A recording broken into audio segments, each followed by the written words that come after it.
होने के कारण आपके बॉडी ऐसे कौन कौन से संकेत दे सकते हैं और क्या कारण है जिसकी वजह से आपके ब्लड में ऑक्सीजन की मात्रा कम हो रहा है। दोस्तों, हमारे शरीर को सही से काम करने के लिए और हमें जीवित रखने के लिए शरीर में एक बैलेंस मात्रा में ऑक्सीजन होना आवश्यक होता है। जब हम सांस लेते हैं तो ऑक्सीजन हमारे नाक या मुंह के माध्यम से शरीर में एंटर करता है और हमारे फेफड़ों से होते हुए ब्लड स्ट्रीम में प्रवेश करता है और ऑक्सीजन ब्लड स्ट्रीम में पहुंचने के बाद हमारा ब्लड एज ए कैरियर उस ऑक्सीजन को शरीर के हर मसल, ऑर्गन, सेल तक पहुंचाता है ताकि प्रॉपर फंक्शनिंग कर पाए। हमारे ब्लड में ऑक्सीजन कम होना, जिसे हाइपोक्सीमिया कहा जाता है, ये तभी होता है जब खून में ऑक्सीजन की मात्रा नॉर्मल रेंज से कम होने लगते हैं और हमारे बॉडी ऑर्गन टिश्यू तक ऑक्सीजन से भरपूर ब्लड सही मात्रा में नहीं पहुंचने के कारण ऑर्गन टिश्यू डैमेज होने लगते हैं। इसलिए सही समय पर हेल्थ केयर प्रोफेशनल से सलाह लेना बेहद जरूरी है ताकि आप फ्यूचर में होने वाले किसी भी गंभीर प्रॉब्लम से बच सके। खून में ऑक्सीजन की कमी कई सारे कारणों की वजह से हो सकते हैं, जैसे नंबर 1 अस्थमा। अस्थमा एक ऐसा कॉमन ब्रीथिंग डिसऑर्डर है जहाँ पे आपके लंग्स के एयर पैसेजेस सिकुड़ जाता है, जिसके कारण से सांस प्रॉपर तरीके से अंदर नहीं जा पाता। Number 2 COPD, chronic obstructive pulmonary disease, एक लंग्स डिजीज है जो फेफड़ों में ऑक्सीजन के फ्लो को ब्लॉक करते हैं। अगर फेफड़ों में सही मात्रा में ऑक्सीजन नहीं पहुँचते तो ब्लड में ऑक्सीजन की कमी हो सकते हैं। Number 3 acute respiratory distress syndrome, जिसे ARDS भी कहते हैं। हमारे फेफड़ों में ज्यादा फ्लूइड जमा होने के कारण सही से फंक्शन नहीं कर पाते, जिसके कारण ऑक्सीजन की एक्सट्रैक्शन प्रोसेस में दिक्कत होता है। Number 4 anaemia. एनीमिया एक ऐसा कंडीशन है जिसमें हमारे हेल्थी रेड ब्लड सेल की कमी के कारण शरीर को ऑक्सीजन नहीं मिल पाते हैं। अगर आपको एनीमिया की समस्या है तब भी खून में ऑक्सीजन की कमी हो सकते हैं। नंबर 5 स्लीप एपनिया, एक ऐसा कंडीशन है जिसमें नींद के दौरान सांस लेने में तकलीफ होते हैं, यानी कई बार सांस बंद और शुरू हो जाता है। नंबर 6 आप किसी हाई एल्टीट्यूड पे रहते हैं या ऐसे जगह पे काम करते हैं जहाँ पे ऑक्सीजन लेवल कम हो,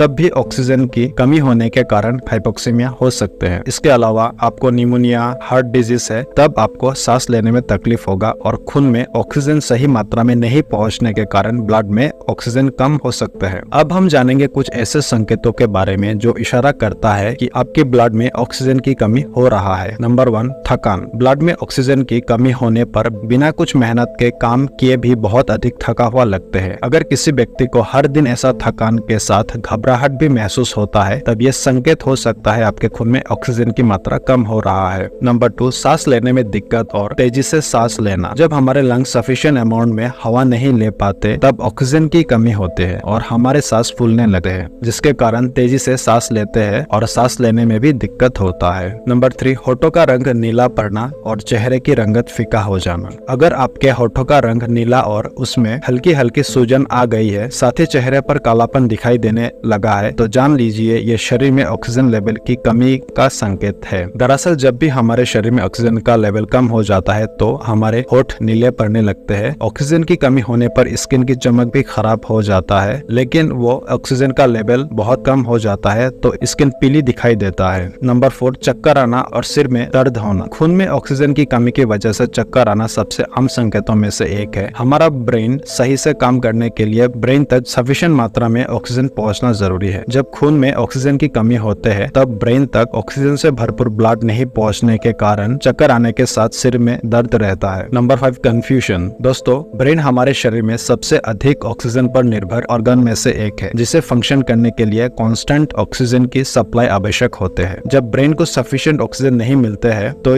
ब्रेन ठीक से काम नहीं कर पाता है, जिससे कंफ्यूजन हो सकता है। नंबर 6 मसल क्रैम्प और चेस्ट पेन होना। अगर आपके हार्ट मसल में क्रैम्प और चेस्ट में पेन है, जिसको एंजाइना कहते हैं, तो ये इशारा करता है कि आपके खून में ऑक्सीजन की कमी हो रहा है। नंबर 7 आपके heart rate normal heart rate से तेज हो सकते हैं।